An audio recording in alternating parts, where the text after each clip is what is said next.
देख रहे हैं मी6 न्यूज। సిద్దిపేట జిల్లా క్రిస్మస్ వేడుకల్లో పాల్గొన్నారు మంత్రి పొన్నం ప్రభాకర్. ప్రేమ ఆప్యాయతల మధ్య సమస్యలను పరిష్కరించుకోవాలని, మానవతా విలువలతో బతకాలి అని యేసుక్రీస్తు చేసిన బోధనలు అందరికీ ఆదర్శనీయమని మంత్రి పొన్నం ప్రభాకర్ అన్నారు. క్రిస్మస్ సందర్భంగా స్థానిక ఓం ఫంక్షన్ హాల్లో జరిగిన క్రిస్మస్ వేడుకల్లో మంత్రి పాల్గొని ప్రసంగించారు. హుస్నాబాద్ లో క్రైస్తవ సోదరులకు కమ్యూనిటీ భవన నిర్మాణానికి స్థలాన్ని చూడాలని ఆర్డీఓకి అందరి ముందు ఆదేశించారు. ప్రజాపాలన సంవత్సరం పూర్తి చేసుకుంది. భగవంతుని ఆశీస్సులతో రాబోయే 4 సంవత్సరాలు మెరుగైన పాలన అందించేలా శక్తి సామర్థ్యాలు ప్రసాదించాలని ఆ యేసు క్రీస్తుని వేడుకుంటున్నారని మంత్రి తెలిపారు.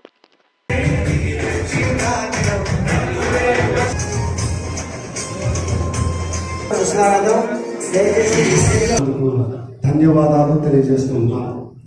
కూడి వచ్చిన మీ అందరికీ వందనాలు తెలియజేస్తూ ఉన్నా. ప్రాముఖ్య వేదిక మీదకి రావాల్సిందిగా అక్కడిపేట పాస్టర్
సోదరులందరూ కూడా హృదయపూర్వకంగా నమస్కారం.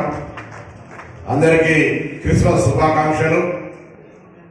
మీ అందరి ఆశీర్వచనంతో, ప్రార్థనతోటి, నియంతృత్వానికి వ్యతిరేకంగా ప్రజాపాలన రావాలని కోరుకున్నాను కాబట్టి పాలన వచ్చింది.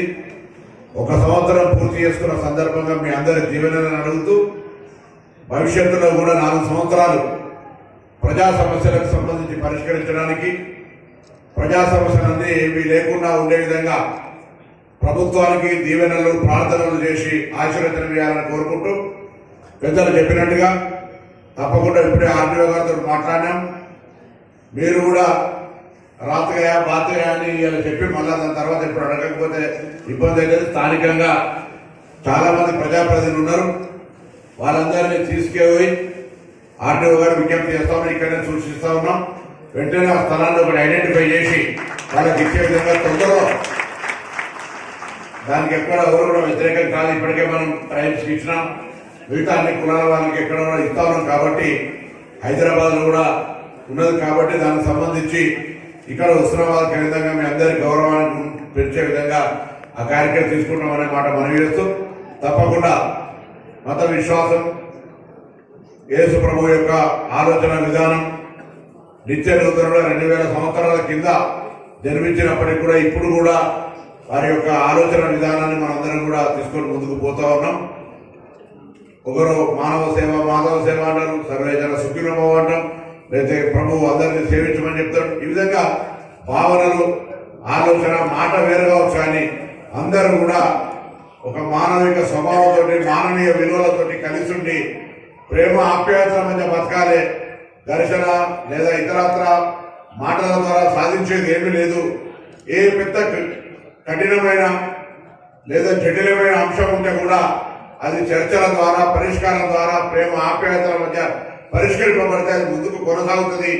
ఘర్షణల ద్వారా సాధించుకొని పరిష్కరించుకున్న ఏ సమస్య కూడా మళ్ళీ ముందుకొచ్చి మళ్ళీ ఒక సమస్యగా మారింది తప్ప, సమస్య పరిష్కారం కావాలంటే చర్చలు, ప్రేమ, ఆప్యాయతల మధ్యనే పరిష్కరించాలనేటువంటి విధంగా మనం అందరం కూడా విశ్వసించేటువంటి ఒక నీతి బోధనలు చేసిన సందర్భంగా మనం ఈరోజు జ్ఞాపకం చేసుకొని ఆ దిశగా మనం పోవాలని ఆలోచిస్తూ ఈరోజు క్రిస్మస్ యొక్క వేడుకల్ని ఈ సందర్భంగా జరుపుకుంటున్న ప్రభుత్వము, గౌరవ ముఖ్యమంత్రి రేవంత్ రెడ్డి గారు, మిగతా ప్రభుత్వ అధికారులు అందరూ కూడా ఆలోచనపడి అందరం కూడా బాగుండాలి, అభివృద్ధి జరగాలి, ప్రజల జీవితాల్లో మార్పు రావాలి, వారికి సంబంధించి సుఖ సంతోషాలతో ఉండాలనేటువంటి ఆకాంక్షకు అనుగుణంగా మీరు కూడా ఆ రీతిలో ప్రభుత్వానికి జీవనం ఇవ్వాలని కోరుకుంటూ అందరూ నమస్కారం చెప్తూ సెలవు తీసుకుంటాం.